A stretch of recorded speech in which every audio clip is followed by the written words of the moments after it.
Bonjour et bienvenue dans votre Euromag, l'heb de cette fois. Allez, on va pas faire de chichi, tout de suite le sommaire. L'Euro 2020 enflamme forcément l'Europe, mais ici aussi à Maurice, on est servi. Et surtout à la radio, vous allez voir. Et oui, certains disent que l'Euro c'est pour les mecs, et non, il y a les filles aussi qui sont intéressées. On vous montrera tout ça. Forcément, qui dit Euro dit compétition, et la compétition a démarré avec Turquie-Italie. Le compte rendu est signé Bertrand Hérisson. Oui, nous sommes la même halée là. Les autres sélections nous intéressent aussi. Bertrand Hérisson nous fera un tour d'horizon de tout ce qui s'est passé autour des équipes. Et last but not least, notre nouvelle recrue Louana nous fait le topo sur l'actu du web et ça va chauffer grave.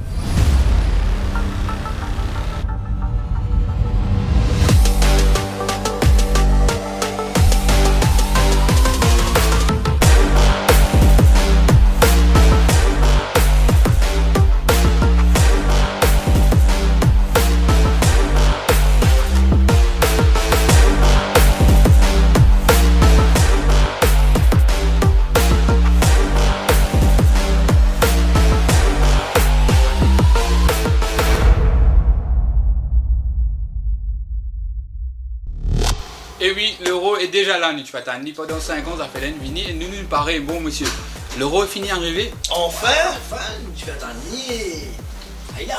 Et ça fait là comme le RIP, le Brit et bien sûr Radio One, vous savez, tout événement sportif, nous là-dedans, l'ADN de Radio One, c'est le sport. Alors, nous allons commencer par forcément les coulisses de la radio.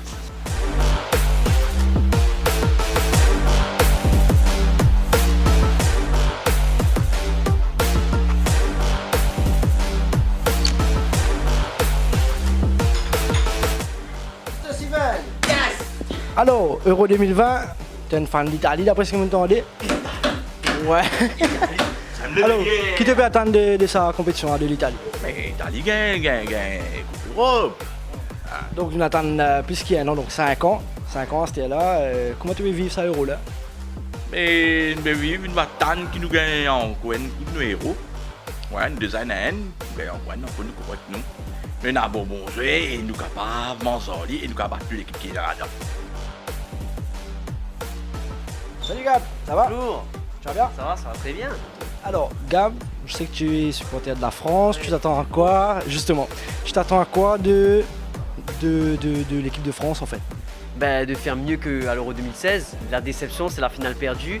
Et cette fois-ci, après avoir remporté la Coupe du Monde, on sait qu'il y a une équipe qui est solide, qui est bien en place. L'arrivée de Karim Benzema aussi, ça faisait très longtemps qu'on n'avait pas vu en équipe de France. On s'attend à de la réussite, forcément. Pourquoi pas une finale d'Euro, je pense qu'on peut espérer ça au moins pour l'équipe de France. Donc pour toi, c'est minimum la finale, pas la victoire? Oui, non? Victoire aussi, c'est important. Mais à savoir contre qui on va tomber, mais au moins une finale pour l'équipe de France, ça c'est sûr. Super, merci Gab. Pas de soucis, allez à plus. Donc, fan d'Angleterre, qui te peut attendre de la compétition de l'Angleterre? Qu'ils aillent en finale. Hein. Toute compétition, nous connaît l'Angleterre favori, toute compétition les favoris, toute compétition internationale. Là, qui te peut attendre toi de l'Angleterre, sa saison-là, pendant l'Euro? Une bonne performance sur le terrain surtout. Et qu'il n'y a pas de coup bas quoi. Donc victoire de l'Angleterre lors de l'Euro. Bien sûr, on reste British. Bon, moi pas trop sur le football même, mais par exemple quand nous jeunes en banque à moi, il y a une autre ambiance. Mais ça voudrait au moins y arriver en finale. En finale.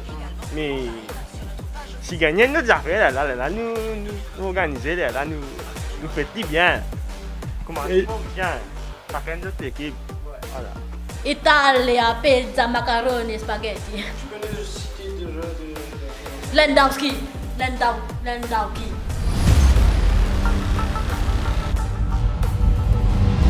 Et oui, un reportage signé Sean Lui, bien sûr, Sean. Alors, du fait de citer, tu peux dire, du fait de radio. La radio, oui, nous trouvons vraiment intéressant, gagner l'opinion de nos collègues, donc pas de caméra pour tout et voilà le résultat. Et oui, en plus de ça, l'Euro, ce n'est pas qu'une question de testostérone. Nous avons vu beaucoup de femmes, beaucoup de filles qui sont intéressées avec cet Euro. Allez, on va les mettre en lumière. Allez les bleus, moi depuis toute petite, je supporte l'équipe la France avec mon papa. C'est une fierté. Aujourd'hui, nous qui pouvons gagner cette coupe-là. Allez les Bleus! De mon côté, j'ai 2 équipes qui me font chavirer. Il y a les Pays-Bas et le Portugal. Le Portugal, c'est mon plus gros coup de cœur. C'est pas parce que le Portugal a remporté l'Euro 2016. Non, du tout. Au fait, je suis grande supporter de Manchester United et j'adore Bruno Fernandes. Donc, c'est la raison pour laquelle je suis derrière le Portugal pour l'Euro.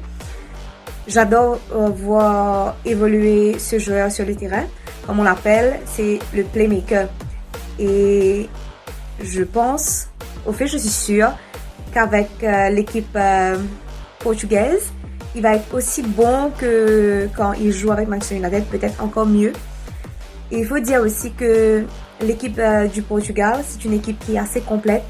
Quand on regarde la ligne de défense, c'est une ligne de défense vraiment solide avec des joueurs tels que Cancelo, tels que Ruben, des joueurs qu'on a pu voir évoluer pendant le championnat anglais.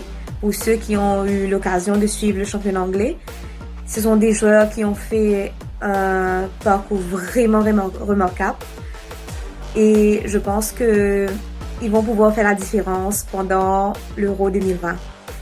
Et bien sûr, je souhaite que la meilleure équipe gagne, mais je pense que le Portugal va être meilleur et que, encore une fois, le Portugal va remporter l'Euro 2020. Donc, bon match à tout le monde et surtout, bonne chance à toutes les équipes. Moi, je supporte l'Allemagne, alors je fais l'Allemagne puisque je supporte un duel qui s'appelle Miroslav Klose à l'époque et je suis bien content de la style de jeu. Cette année-ci, il y a 3 joueurs Chelsea, qui est aussi mon équipe, qui font passer sa sélection-là. Donc, c'est un plus pour ça l'équipe-là. L'épisode d'un groupe, la France et le Portugal, mais moi, PSAD là, depuis Portugal est champion en titre. Et l'Allemagne fait perdre ce match amical hier contre la France. Mais j'espère que l'Allemagne réussit à leur finale et gagner. Salut les fans de foot! Alors, comment se trouvez? Euro là, moi je supporte la France. Depuis tout petit, je suis un grand fan de football. Et je suis bien content de l'équipe de la France, je suis mon papa. Alors, moi, la raison je supporte la France, c'est que je suis bien content de la façon de jouer. Et aussi, je n'ai pas essayé de dominer le match pour cette gagner ce football là. Et beaucoup de monde dit que l'équipe de la France par pur français.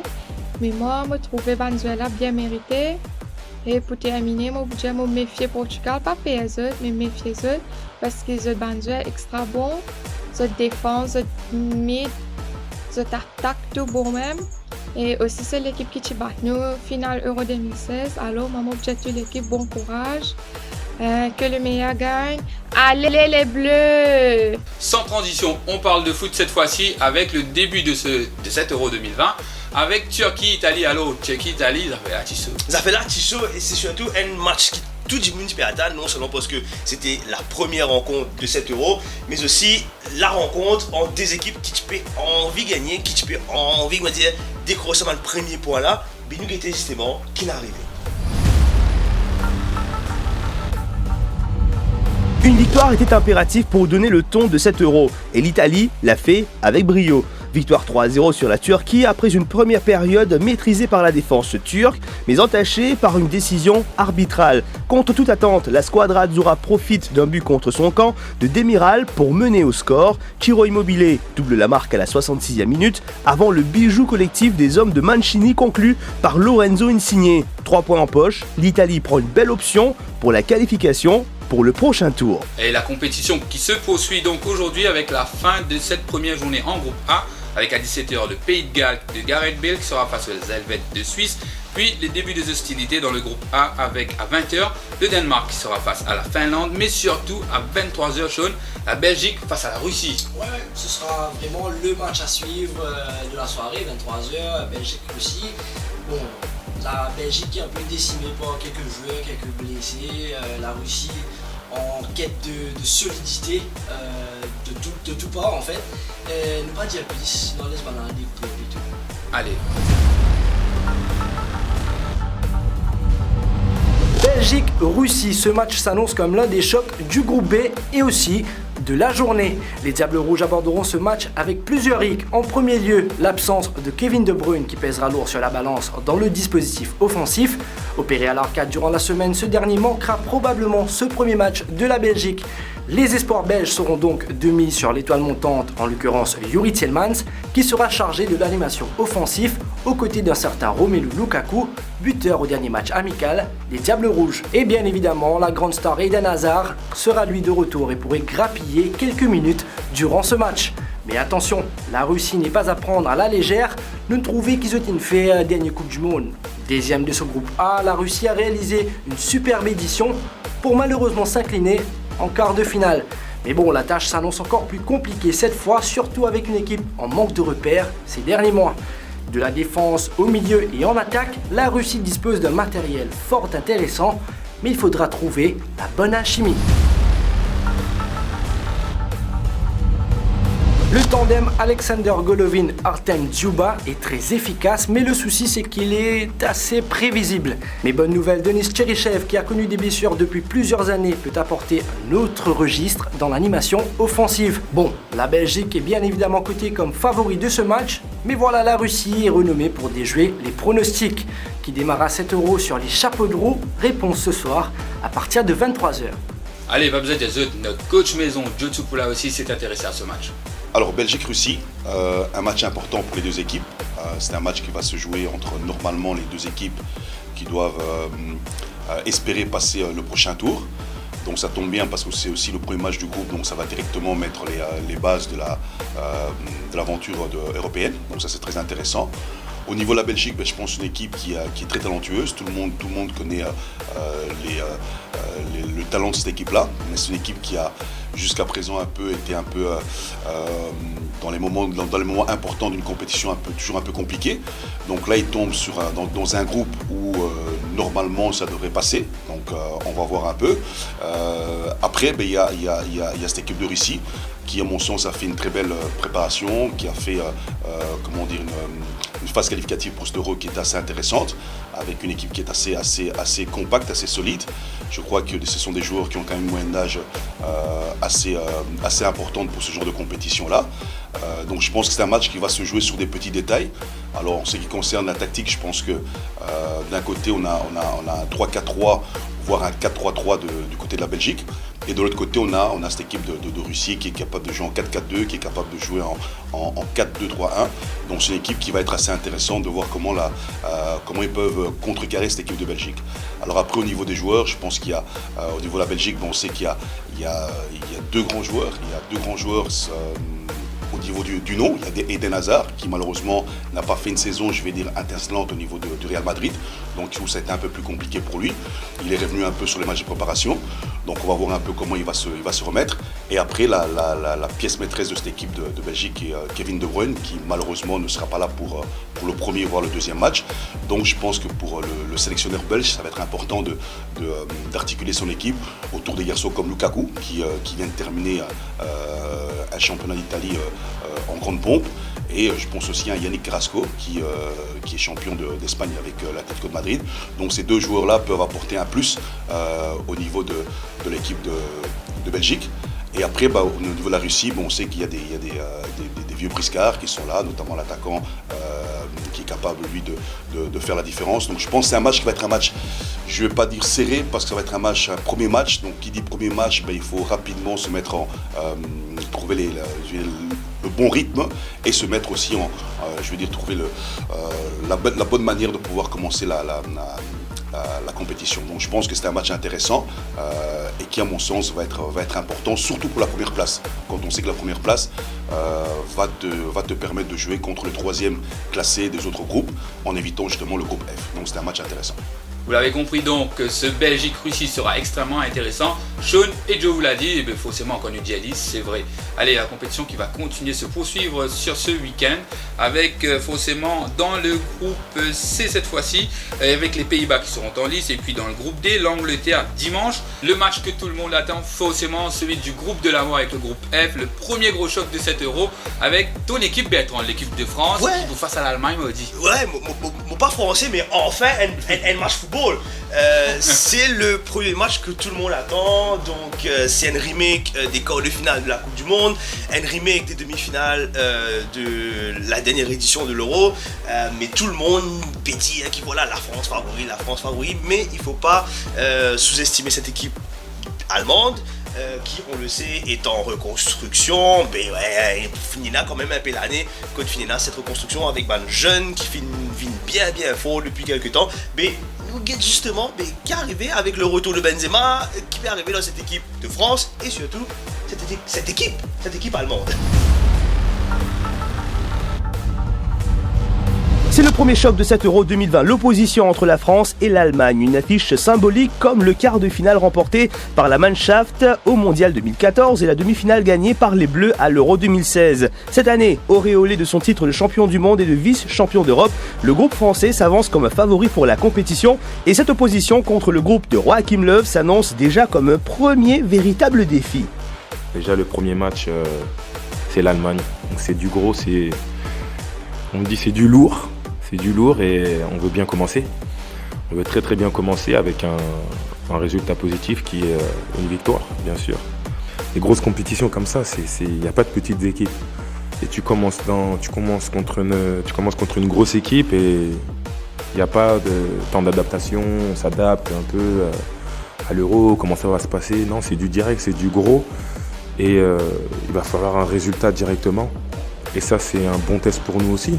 Dans le camp allemand, l'objectif sera de confirmer les intentions d'une équipe rajeunie. La transition est-elle toujours en vigueur? La victoire contre la Lettonie 7-1 semble anecdotique, mais Timo Werner il met goal. France-Allemagne, un match de phase de groupe qui s'annonce déjà comme un tournant de cet Euro 2020. Allez, pas la peine de vous le dire, votre coach aussi s'intéresse à ce match. Allez Joe.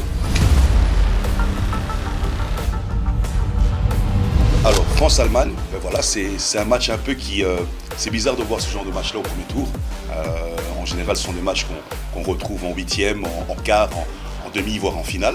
Donc là, on sait que c'est un groupe qui est un groupe de la mort, comme on dit, un groupe assez difficile pour les trois équipes. Même si, comme j'ai dit au départ, je pense qu'aujourd'hui, la France est une équipe qui est capable de passer ce tour-là, voire même aller jusqu'au bout de cette compétition-là. Ils ont des joueurs... qui sont assez intéressants. On a eu le retour de Karim Benzema qui a donné aussi un poids offensif en plus à cette équipe-là. Là, il est blessé, donc ça va être un peu plus compliqué. Sur les matchs amicaux qu'on a vus, ils ont quand même mis 5 buts sur 2 matchs. Ils n'ont pas encaissé, donc c'est quand même une équipe qui à mon sens, est à des bonnes dispositions. Je veux dire, au niveau de la confiance, ils ont acquis beaucoup de confiance depuis la Coupe du Monde et depuis le dernier match. Alors après, au niveau de l'Allemagne, alors l'Allemagne c'est toujours un peu compliqué, j'ai du mal un peu à cerner cette équipe-là. On sait qu'il y a des joueurs qui sont là depuis pas mal de temps, il y a des anciens champions du monde quand même, je parle de Müller, je parle de Neuer, qui sont quand même des champions du monde, donc qui connaissent aussi ce genre de compétition-là. Il y a des jeunes qui arrivent comme Timo Werner, il y a pas mal de choses qui peuvent se mettre en place, mais c'est une équipe qui a eu un peu difficile. Là elle s'est rassurée sur un match de préparation, ils ont mis 7 buts. Contre quand même Lettonie, voilà, même si ça reste quand même Lettonie sans manquer de respect à cette équipe-là. Donc il faudra voir cette équipe-là, comment elle va se mettre en route. L'Allemagne, c'est une équipe qui va peut-être difficilement se mettre en route, mais si elle se met en route, si elle se met dans son rythme habituel, c'est une équipe aussi qui, à mon sens, peut faire la différence. Il faudra que défensivement soit solide. Au niveau défense, je donne quand même un point en plus pour l'Allemagne. Mais au niveau attaque, je donne tous les points à la France parce que je pense que c'est une équipe qui a, au niveau offensif, je pense que tous les sélectionneurs voudraient voir ces joueurs offensifs qu'a l'équipe de France. Et oui, ce match sera fort intéressant, mais il y a quand même des infos croustillantes à propos de cet Euro des autres sélections. Bertrand, ça fait là, ça y est. Ça fait là, ça y est, et c'est pas à cause de moi l'équipe ça, mais l'équipe de France, nous connaissons les feux de l'amour, nous connaissons Lockdown Island, nous connaissons les anges, spaghetti, et bien une nouvelle télé-réalité peut venir en équipe de France, parce que nous tous les pays, c'est pas Karim Benzema, il y a la guerre aussi, il y a la guerre des gens, mais non, une autre la guerre il levée en désuet dans la sélection de France. Et vous verrez également que au sein de l'équipe écossaise, eh bien on a Andy Robertson très généreux. Attention, l'abus d'alcool est dangereux pour la santé. On a connu pas mal de télé-réalités, mais on a semble-t-il découvert une autre, et ça se passe en équipe de France. Karim Benzema a été évincé de l'équipe de France à cause d'un clip en forme misère. Il est remplacé par Olivier Giroud, il lui pique sa place, décroche le prix Puskas, décroche la Coupe du Monde, décroche la Ligue des Champions et devient le coaching. 5 ans plus tard, Karim revient en équipe de France et si on croyait que la guerre serait ouverte entre Benzema et Giroud, bah non, cette fois le duel est lancé entre Giroud et Kylian Mbappé. L'attaquant de Chelsea lui reproche de ne lui avoir pas servi suffisamment de ballons lors du match amical contre la Bulgarie. On s'intéresse à l'Écosse à présent. Depuis le confinement, vous le savez, la tradition veut qu'avant un match de foot, les joueurs mettent un genou à terre comme un soutien contre le racisme. Sauf que la sélection écossaise a pris la décision de ne pas faire le geste. Selon le sélectionneur, le genou à terre est devenu banal et rester debout aurait bien plus d'impact durant l'Euro pour dire non au racisme. Et sur une bonne note, toujours concernant l'Écosse, comment bien accueillir ses coéquipiers avant l'Euro? Le joueur de Liverpool, Andy Robertson, a trouvé la solution.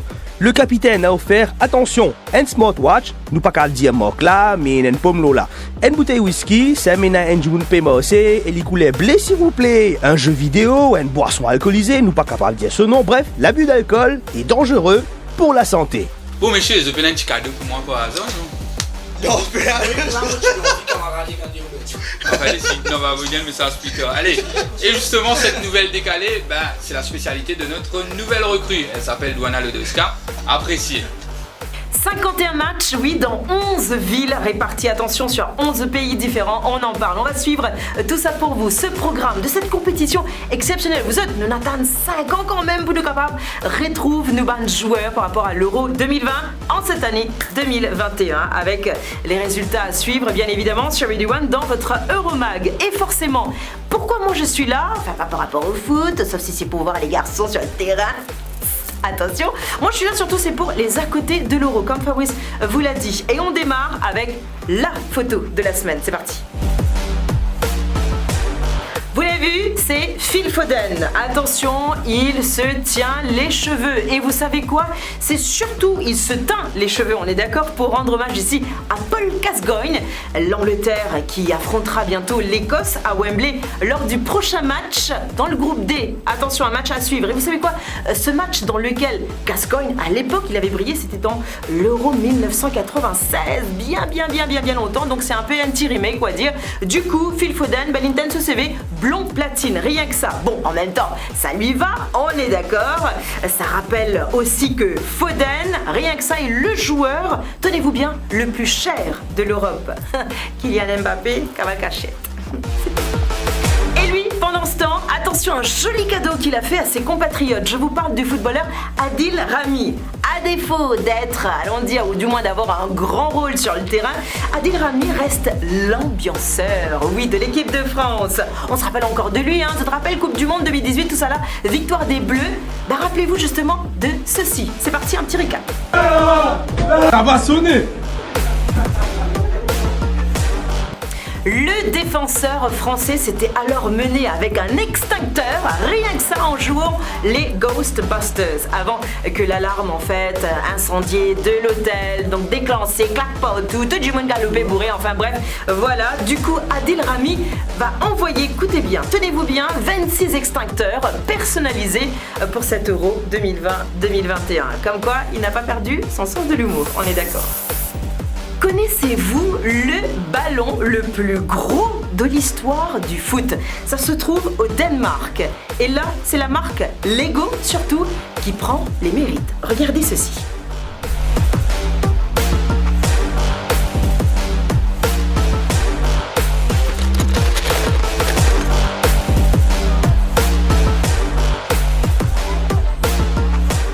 Le géant donc du jouet Lego qui célèbre l'Euro à sa manière en proposant justement cette œuvre originale. Vous l'avez vu dans la vidéo et ce ballon est composé, tenez-vous bien, de 173 600 petites briques couleur et en plastique en plus. Attention, couleur noir, blanc forcément pour respecter les couleurs du ballon rond. Plus de 4 mètres de haut pour un poids de 2,5 tonnes.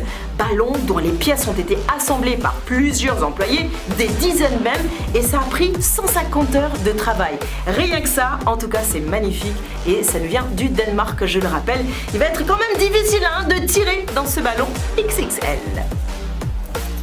Allez, je termine avec CR7. Son record se résume au chiffre 21. Cristiano Ronaldo, avec ses 21 matchs, est le joueur ayant disputé le plus de matchs à l'Euro, devant Bastian Schweinsteiger, 18 matchs au total, ou encore Gianluigi Buffon, 17 seulement pour le footballeur. Et il va pouvoir le pousser encore plus loin, on est d'accord, pour cette édition, soit la 60e édition de l'Euro. Allez, rien que pour le plaisir, comme on adore les cuisses de Cristiano Ronaldo, je vous laisse avec la belle paire de cuisses de CR7. Bisous et bon match, ciao. Malheureusement, c'est la fin de cette édition, mais bien sûr, l'Euromac va samedi prochain. Alors, messieurs, vous êtes bien restés connectés pour que l'équipe arrive. Et oui, restez connectés, surtout like, comment, share et surtout subscribe la page YouTube de Radio One. Tous ces gars, ils se connaissent. Et pas oublier surtout le rendez-vous tantôt, Radio One Arena, à partir de 18h. Donc 18h tous les samedis, The rendez-vous Radio One Arena, et entre temps, nous vous là pour tout ben match à partir de 17h jusqu'à 2h du matin. Oui, nous pas dormir, va casser la tête. Nous quoi avec The, parce qu'on vous aime au fait. Allez, merci, ciao.